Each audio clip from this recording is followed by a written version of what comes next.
Hi there, welcome to The Trade. Great to be here with you on this Friday. Let's get across what traders are watching. And of course, US President Donald Trump and Chinese President Xi Jinping sat down for talks at a military base in South Korea.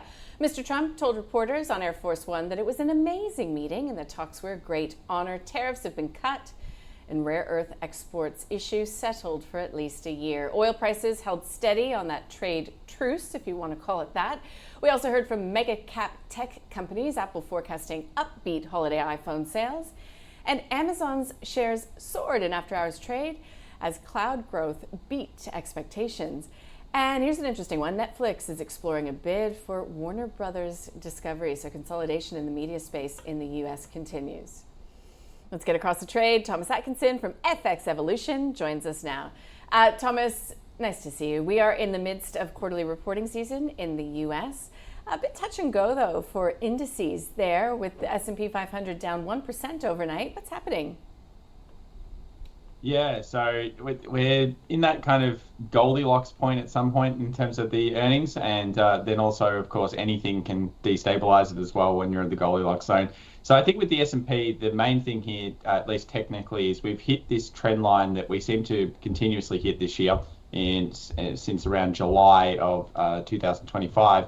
And that has given us what we call like an overbought signal. So we've got that on the technical charts. Also in earnings, I think optimism into this earnings has been extreme. Obviously 85% or maybe even 86% of earnings results are beating expectations. And the market has already been living with that for a little bit now. So even with the great results coming out from Google, Apple, Amazon and others, it still seems to be just not enough to get us over this trend line for now. If we had to guess, I guess it could mean that there's a little bit of weakness here. This is a historical period of time where the back end of October, sometimes to the first week of, maybe even second week of November, can be slightly softer, and then generally we go into the strength at the end of the year. And I actually got a really cool statistic here, which is from a person called Wayne Whaley over on X. And he found that in similar circumstances, when we ran up to late October from last year, doing the exact same type of thing, a lot of reads, he found that 39 of them ended up being bullish into early January next year. So, and one wasn't. So it's certainly looking pretty optimistic, even though we've hit temporary resistance for now. Yeah, okay, all right. Well, I was chatting with a fundamental investor earlier today, and he said that the S&P ASX 200 is looking quite stretched right now. What are the charts telling us? Depends on the sector, I think. So the ASX itself certainly has been kind of like getting up there, and now it's pushed back down.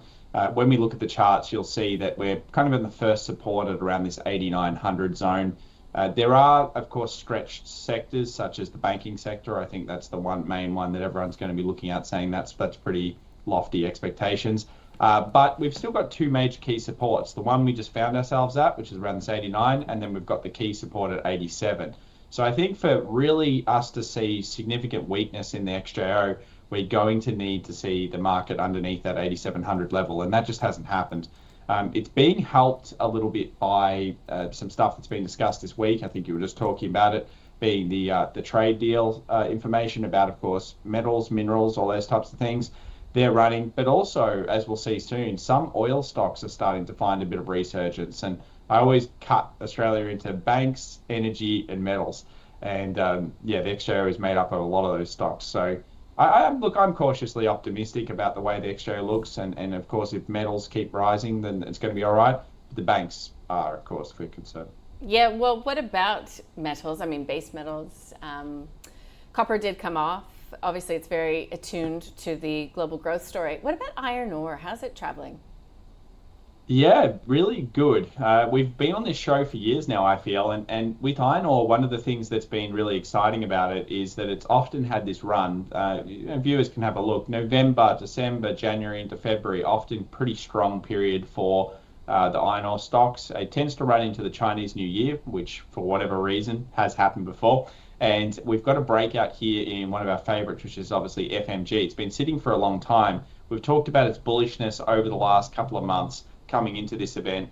And now we've got a breakout here, which I think is pretty clear above that $20 marker. And that kind of signals that maybe we might see a resurgence in iron ore stocks, possibly up to maybe FMG can get back into those 26s again from the technical zone.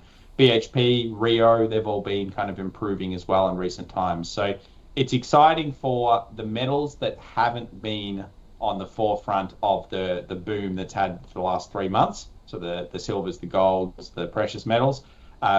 This looks good for the rest. And that's why I'm not as bearish on the ASX 200, because these stocks are big parts of it. So yeah, it looks good. Yeah, well, you have been joining us for years, and we have been talking about iron ore for that long as well. How about Bitcoin? What's happening with Bitcoin right now? I've lost track. Yeah, tough one.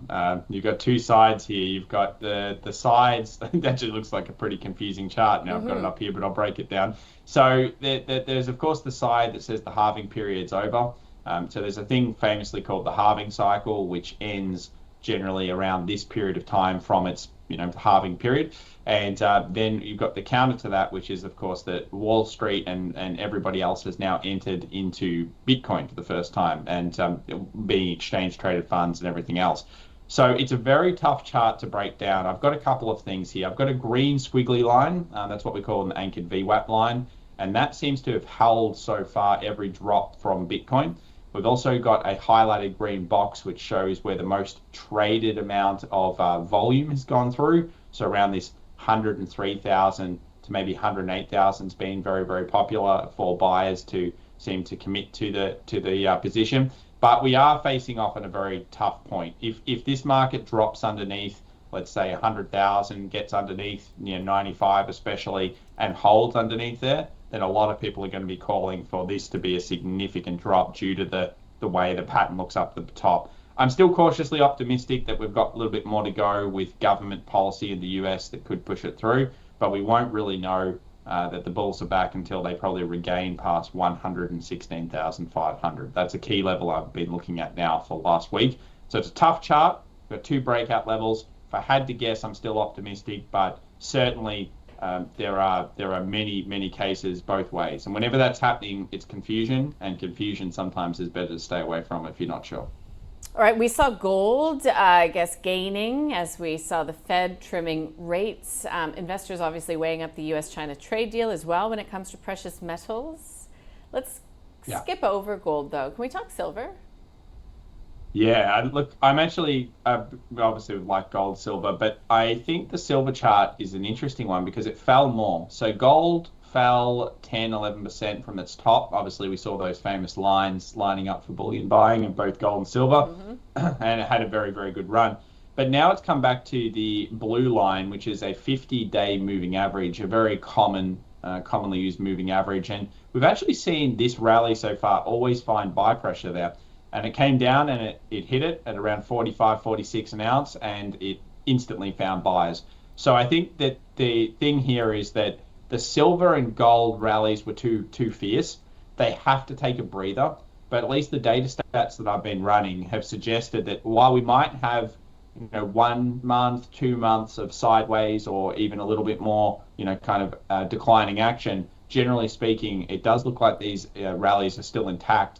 And what actually is probably going to happen is people will come back to it. But it was just too fast, too quickly, and it had to do one of these wipeouts. So 50-day moving average on both gold and silver is worthwhile watching.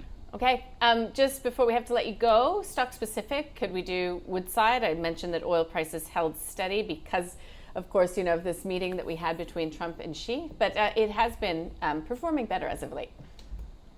Yeah, it really has. And this has been a very disappointing stock for many people for years now. But I've really liked it as that bullish breakout level, which is about $23.60. What that signaled to me was that maybe the negativity, sorry about that, maybe the negativity going around everything with energy is starting to dissipate, and we're actually starting to see even oil barrels improving a little bit and hitting key supports. Now, this is a very geopolitical trade in terms of the barrel price. We've got natural gas here at play as well with Woodside, but I do see some encouraging signs. Early days here for traders, but certainly a good level. Of course, 27 being a major target here, and above 27 being very bullish for the stock. So maybe Woodside and other energy stocks are starting to show a little bit of a turnaround. Early days, but I think it's a sign of encouragement for sure. Okay, sounds good. Look, thanks for running us through those charts, Thomas. Always appreciate it. Thank you so much. That does it for the trade today. We'll see you next week.